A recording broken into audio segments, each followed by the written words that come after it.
Bueno, estamos en contacto vía Zoom con nuestra periodista estrella, por supuesto, Marianela Montenegro. Buenos días, ¿cómo estás? Estás al aire de la 100.3 Radio X, el programa Despertar Boliviano. ¿Cómo estás, Marianela? ¿Cómo te va? Muy bien, Modesto, un saludo cordial a toda la gentil audiencia que te sigue el domingo a domingo y por supuesto un abrazo a Víctor. Gracias por contactarnos. El placer es nuestro, Marianela. Mira, yo tengo una nota que me enviaste y déjame, a ver, yo introducir este tema. Tomás Becker se ríe cuando se lo acusa de trabajar para Soros, sin embargo, trabaja en una ONG financiada por este ampón. Escrito por la señora Marianela Montenegro. Este hippie malatraza que llegó a Bolivia con dinero de Soros para distraer al pueblo boliviano y particularmente a las víctimas de los luctuosos hechos de la guerra del gas del 2003 y encaminar la investigación en otra dirección para que no se descubran los francotiradores que usaron para desatar caos, confusión, detenciones, estrategia repetida en 2019 para disfrazar el fraude por golpe. Estamos hablando de lo que pasó, digamos, cuando Bolivia quedó vacía de poder. Te estás refiriendo al 2019, Marinela. Me estoy refiriendo al 2003, cuando le dieron La guerra del gas, en la pero guerra digo del yo, gas. el 2019, claro, la guerra del gas, y el 2019, cuando hubo vacío de poder, cuando el innombrable se escapó. Claro. Es que hay una... O sea, dime, Modesto. este mismo hippie estuvo el 2003 y estuvo el 2019 direccionando todo el caos en Bolivia. Exactamente. Estuvo posterior al 2003, fue enviado precisamente para desviar la atención, para someter a ilusiones a las víctimas de octubre, porque sí hubieron víctimas, pero el tema es para que se investigue de diferente manera a la realidad. Entonces, yo le quiero decir a la gente que estas transnacionales lo que han hecho es una forma de neocolonialismo con las ONGs y con la presencia de este tipo de personas. Este pertenece a una ONG, se llama Tomás Becker. Es de la clínica jurídica de la Universidad de Harvard y resulta que esta es una ONG financiada por Soros.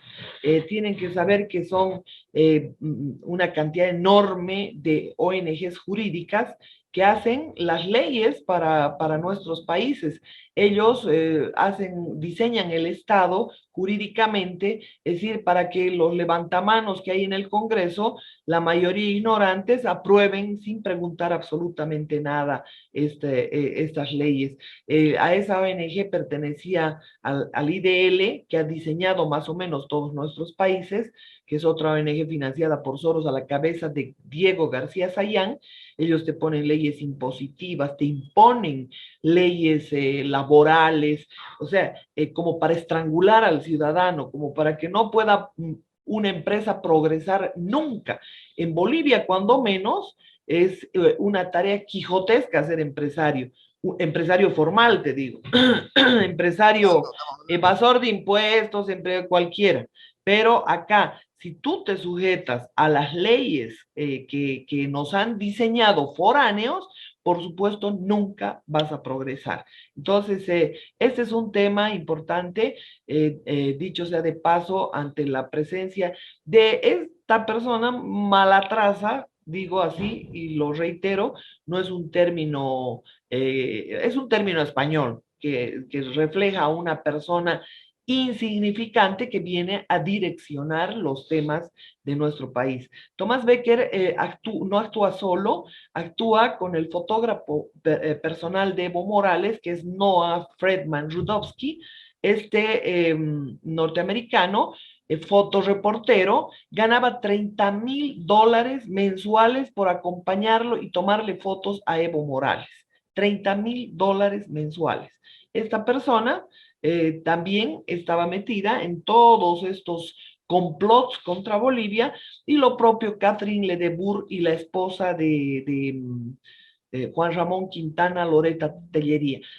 Choquehuanca también pertenece a una serie de ONGs, es parte de la red UNITAS, y por supuesto lo que nos han incorporado al gobierno son puro ONGistas, dentro y fuera, que hacen y deshacen del país, aprovechándose de la pobreza y de la ignorancia de la gente modesto. ¿Qué ha ocurrido en 2003?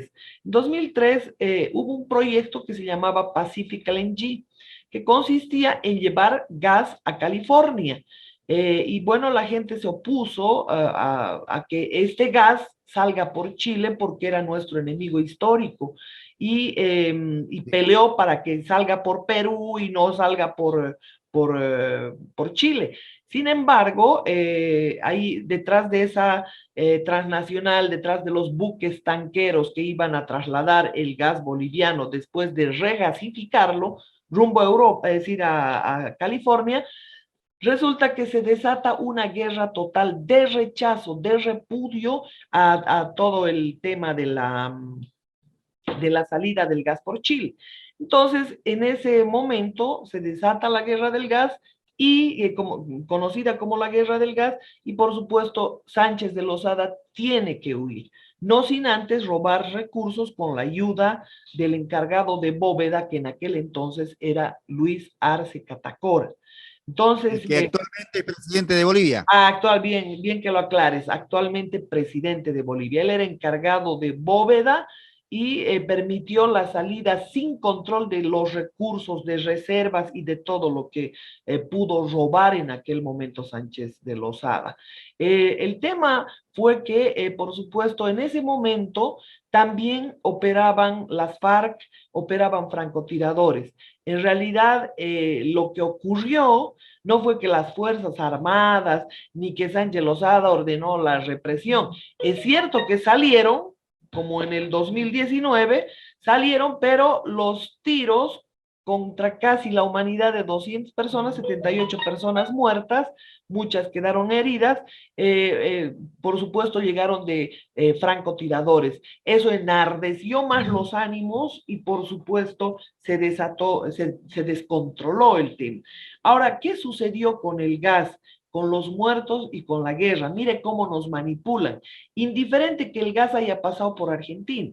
Resulta que Carlos Mesa, que asume el gobierno, que era parte del mismo esquema mafioso, él era de un medio de comunicación puesto por el propio gobierno, puesto por las ONGs de Soros. Ahí promocionaban gente como Jeffrey Sachs, otro economista de la Universidad de Harvard, para que nos venga a decir cuán bonito era todo lo que nos estaban robando. Es decir, nos doraba la píldora. Él vino a dorarnos la píldora, que la capitalización es la inyección de recursos y no sé cuánta historia.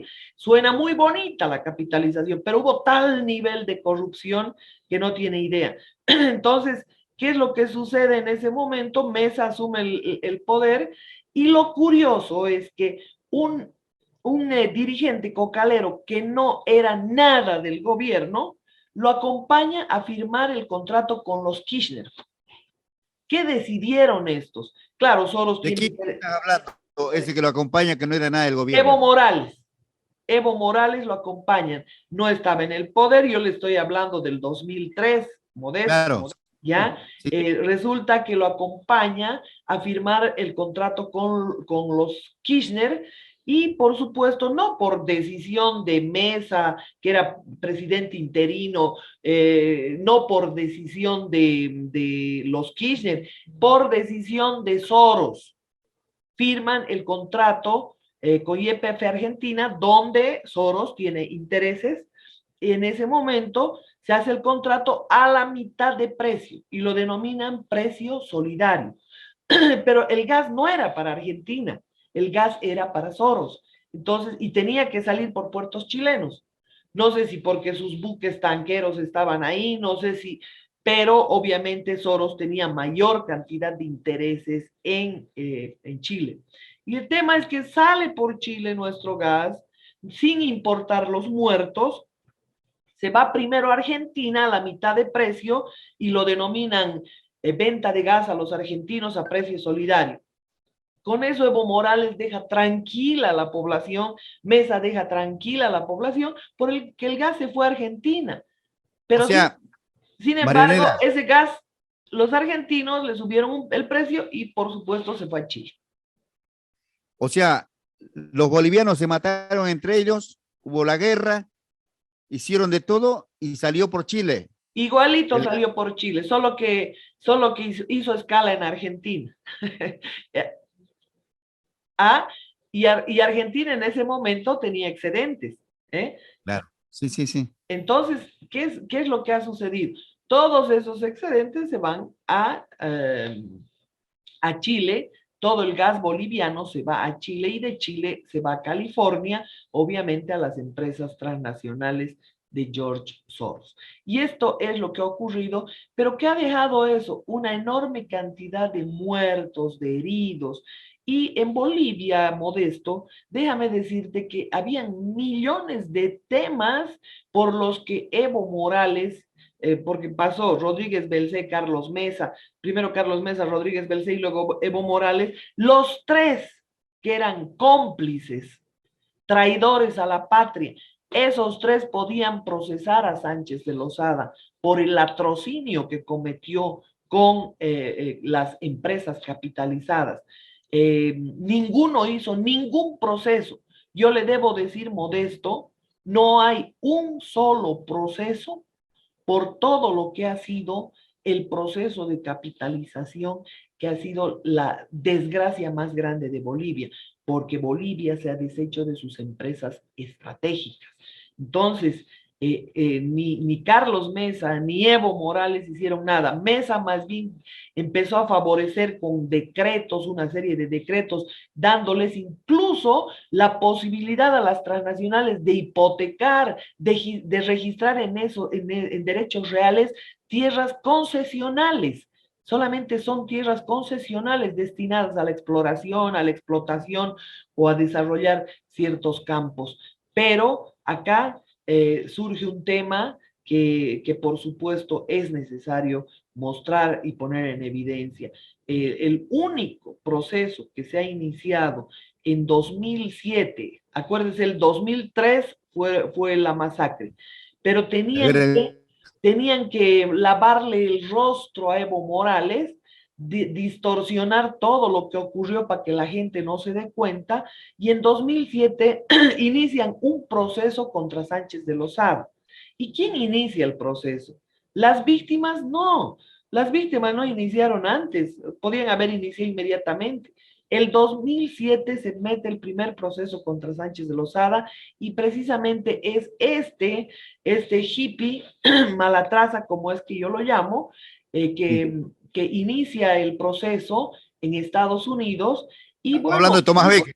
estamos hablando de Tomás Becker, de la Clínica Jurídica, que es una ONG de la Universidad de Harvard, financiada por George Soros. Entonces, no hay una sola solicitud de extradición contra Sánchez de Lozada, no hay una solicitud de absolutamente, no hay un solo proceso que le hubieran iniciado a Gonzalo Sánchez de Lozada, a Carlos Sánchez Berzaín en Bolivia. Se han iniciado a los militares, a quienes se los han culpado de todas esas muertes, cuando en realidad fueron entes foráneos, como en 2019, los que promovieron las muertes en Bolivia.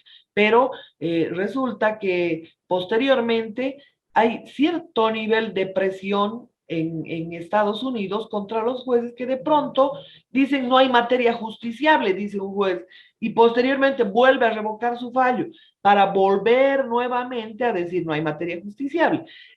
Usted recuerda que festejaron y celebraron que las víctimas ganaron un proceso de 10 millones de dólares de indemnización, un proceso civil iniciaron en Estados Unidos, Tomás Becker, y resulta que fue rechazado por un juez. Esto ahora se encuentra en apelación. Y por supuesto, no ha sido nada más que una venta de ilusiones a la gente, porque obviamente tienen que demostrar tácitamente que ha habido una orden para matar. tiene que haber un informe de algún militar que diga, recibí orden del capitán general del Estado, Gonzalo Sánchez Lozada, para salir a reprimir, o del en aquel entonces ministro de Defensa, Carlos Sánchez Berzaín, que hubiera dado alguna orden. No tienen absolutamente nada. Este les ha vendido ilusiones a la gente, porque en materia civil o en materia jurídica en general, las pruebas cantan Modesto. Y este tema ha servido para qué? Simplemente para amainar el conflicto, el repudio, el hecho de que Evo Morales no ha hecho ningún proceso, ha servido para que se propagandice ese proceso que no lo inició el gobierno. El gobierno no le ha iniciado nada a Sánchez de Lozada. Querían, todo el tiempo reclamaban que Estados Unidos acepte la extradición, cuando no habían presentado ningún proceso en Estados Unidos, ningún proceso de extradición, excepto el de las víctimas, que fue activado por este Tomás Becker. Ahora, la gente dirá, pero se activó ese proceso contra las víctimas. Hay una cantidad de políticos ladrones que ellos mismos se hacen iniciar un proceso para que el proceso esté lleno de defectos, no se pueda probar y sirva para que, por supuesto, ese hecho en sí sea cosa juzgada. Porque la justicia, la fiscalía, cuando menos en todos los países, investiga hechos, no investiga delitos. Por lo tanto, ese hecho no puede ser juzgado dos veces. Por eso ellos inician un proceso defectuoso que va a terminar en nada, pero ya va a significar que ya juzgaron a esa persona por ese hecho y que por lo tanto queda impune. Y este es el ardid que utilizan, esta es la metodología, el modus operandi, diría, porque parecen delincuentes, o sea, son delincuentes nada más operando en política. Y tristemente, yo le garantizo que el tema de las víctimas va a quedar en absolutamente nada. Lo que hacen es venderles ilusiones, venderles mentiras, aprovecharse de su pobreza, aprovecharse de su ignorancia. Ahora, ¿qué es lo importante en este tema, Modesto? Que Evo Morales ni en la guerra del agua, ni en la guerra del gas participó. Incluso yo tuve un mayor nivel de participación, le digo entre comillas, y perdóneme que hable en primera persona. Yo No, está estuve bien. dando conferencias en la OPEA del Alto junto a María Loman, junto a Pablo Ramos, junto a ¿cómo se llama? Andrés Solís Rada, Gildo Angulo, Enrique María Cabilbao, que éramos parte del Comité de Defensa del Patrimonio Nacional, Codepanal, ese Comité de Defensa del Patrimonio Nacional que andaba reclamando todo el proceso, desnudando toda la corrupción. Resulta que nos íbamos por todo Bolivia con nuestros propios recursos, con mucho esfuerzo, con mucho sacrificio. Claro, viajábamos por tierra y había gente mayor, es decir, para personas más o menos jóvenes era fácil trasladarse en ómnibus, trasladarse por tierra, pero ya para personas como don Enrique Mariaca era terrible el tema. Y él fue encargado de las auditorías. Y yo tengo las declaraciones de él. A los únicos dos medios que nos dio declaraciones y nos entregó las auditorías fue al nuestro y por supuesto a Hora 25, al periódico Hora 25, de un colega periodista que ahora se me fue el nombre. Resulta que esta persona fue invitado por Evo Morales como secretario privado y él le rechazó la invitación porque no se quiso mezclar con tanta corrupción y con tanto desastre que había en el país, con tanta mentira con la que se encaraban los temas. Intentaron matarlo, asesinarlo, al autor de las auditorías, es decir, la dirección de las auditorías estaban en manos de don Enrique María Cabilbao. Costaron Sí. las de yacimientos aproximadamente 42 millones de dólares. Las de Entel no tengo idea, pero de todas las capitalizadas se hicieron auditorías, donde se demostraba que ninguna empresa cumplió, que todas vinieron a robar, que todas eran motivo de un proceso penal y de detenciones y de indemnizaciones al país, porque Claro. cada empresa capitalizada, y le estoy hablando del Loidario Boliviano, le hablo de Entel, de Ferrocarriles, le hablo de YPF, que se dividió en tres prácticamente, unas que se privatizaron, otras que se capitalizaron y otras que se concesionaron. Resulta que todos robaron, absolutamente todos, hasta los de Repsol contrabandeaban crudo, y en ese contrabando de crudo vaciaron 29,000 barriles de crudo en el desaguadero. ¿Y sabe qué? Regalaron marraquetas, el pan de batalla que hay aquí, y calaminas a la gente sencilla del lugar. O sea, como compensación por el derrame del crudo. Exactamente. En Brasil se dio un derrame de 16,000 barriles de petróleo. Inmediatamente la misma empresa, uno sobre otro, ha tenido que pagar 200 millones de dólares. En cambio, en Bolivia han llevado marraquetas, calaminas, ese pan de batalla que es típico de La Paz, Sí. bueno, ya de todo el país, y resulta que esas compensaciones fueron simplemente pan de batalla, calaminas, y no hicieron ningún trabajo, ninguna compensación por ese gigante daño que hicieron al medio ambiente. Pero bueno, ese es otro tema. El tema acá es que estas empresas capitalizadas firmaron dos contratos, uno de privatización y otro, perdón, uno de administración y otro de capitalización. El de administraciones era que se les entregaba a la empresa, las cuentas, la caja fuerte, o sea, como decir, se les entregaba la chancha, la chanchería, los chanchitos y el restaurante, ¿no? Toda la Todo. cadena. Y sin que pongan un centavo. Y el contrato de capitalización, ese era el de administración. El de capitalización consistía en que estas empresas se habían ofrecido, por decir, en el caso de Entel, 610 millones de dólares por la mitad, por el 50% o menos de las acciones, tenían que ir aportando en el curso de 7 años. Y fue la realidad de todas las capitalizadas. ¿Y qué cree? Ninguna cumplió lo poco que aportaron. Ejemplo, el caso de Entel. Si la fibra óptica costaba, y voy a decir un precio cualquiera, no conozco el precio de la fibra óptica en este momento.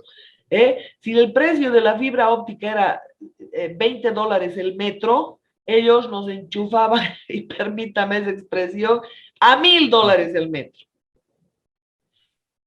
Habían unas cabinas en Italia desechadas por la ETI Eurotelecom, pues yo pude hablar con el personal de esa empresa, desecharon esas cabinas telefónicas y estaban en calidad de basura.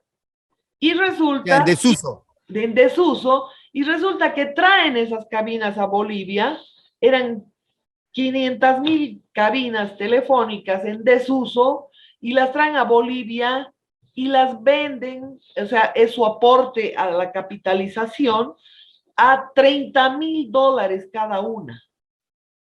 Entonces agarran esas cabinas telefónicas como tenían en abundancia y las meten hasta en Orinoca, donde no circula nadie. Ni siquiera las llamas cruzan la carretera que ha construido el narco pedófilo despilfarrando dinero, porque obviamente el nivel de población que hay allí es prácticamente cero. Entonces, han Tienes puesto, que mostrar cuando robás. claro, han puesto cabinas telefónicas hasta en el último rincón, ¿ya? Y por supuesto, obviamente, en algunos lugares ni siquiera, ni siquiera había líneas telefónicas, ni siquiera habían servicios, y por supuesto, pero sí habían cabinas telefónicas. Y este O sea, tema, Marianela, Marianela, escúchame. O sea, esas cabinas en desuso que trajeron, las vendieron a Bolivia como nuevas. las vendieron a Bolivia como nuevas y era su aporte al contrato de capitalización. ¿eh? Entonces, todas estas irregularidades en otras auditorías que nos costaron fantasía a los bolivianos. Le estoy diciendo 42 millones de dólares fue la primera etapa de las auditorías que se hicieron para ver si los capitalizadores, entre comillas, cumplieron. Y bueno, ninguno cumplió. Todos se dedicaron a robar. En Entel habían esos teléfonos así de, ¿cómo se llaman? Con cable, los teléfonos Línea, antiguos, los de línea, sí. ya, esos teléfonos antiguos, hermosos, que eran unas piezas de museo espectaculares, unas cafeteras hermosas, hasta las piezas de museo se robaron los italianos. Y aquí, ¿quiénes venían a trabajar? ¿Sabe quiénes venían a trabajar? Venían gente que no tenía idea de lo que era telecomunicaciones y sin embargo ganaban los sueldos. Entonces acá, obviamente, hay una coparticipación en el latrocinio que ha habido en torno a la capitalización. Porque si bien el 96 se hace la capitalización, el año 96, el 2005 ya Evo Morales estaba en el gobierno, ya había ganado la elección, el 2006 entró al gobierno. Y en lugar de decir voy a nacionalizar, ¿qué tenía que hacer? Meter los presos a toda esa manga de rateros que vinieron a robar a Bolivia. Pero otra cosa, Marinela, Hacerles proceso porque no cumplieron los contratos, porque robaron a todas las empresas, porque contrabandearon crudo. Adelante, Modesto. te decía, lo mínimamente, primero tendría que haber hecho mostrar las auditorías al pueblo. Exacto, cosa que no hizo. El pueblo pagó millones y no hizo. Entonces, ¿a qué voy con todo esto? Siempre fueron cómplices. Evo Morales, por pelo, fue diputado del MNR. Evo Morales, junto con Carlos Sánchez Berzaín, repartían vacas enfermas con los programas del desarrollo alternativo a los cocaleros del Chapare, cuando les pagaban $2,000 por hectárea erradicada. Por cada hectárea que erradicaban, $2,000. Pero esas listas largas de cocaleros eran fantasmas. ¿Por qué? Porque había cantidades de cocaleros que sí eran reales y una cantidad enorme de cocaleros que nunca existieron y que por supuesto les pasaban a los USAID, les pasaban a todas las, ¿qué se llaman? Todos los programas de interdicción y tenían que pagar $2,000 por hectárea erradicada. 20 habrán sido, el 20% habrán sido reales. El 80% eran fantasmas, el 80% era farsa. Entonces, o sea, hasta en eso, en esa Marinela, época, Evo Morales es un vulgar ladrón. ¿O de qué otra manera se lo llama? Inflaban hasta en eso todo, y robaban hasta en eso. Todo. Modesto, no ha habido tema en el que, por supuesto, estos no hayan hincado las uñas. Entonces, quiero decirle a la gente, siempre fueron cómplices. A ver, si nos vamos un poquito más atrás para no hablar de Evo Morales, Paz Extensoro nacionaliza las minas. ¿Sabe por qué nacionaliza las minas? Por mandato de las mineras, porque ya habían saqueado hasta el hastío. ¿Para qué? Para ser indemnizadas. ¿Y qué sucede? O sea, todos jugaron en contra de Bolivia. Todos actuaron en contra de Bolivia. Banzer fue un niño mimado, Pinochet fue otro niño mimado, Videla, Stroessner, todos estuvieron. ¿Qué?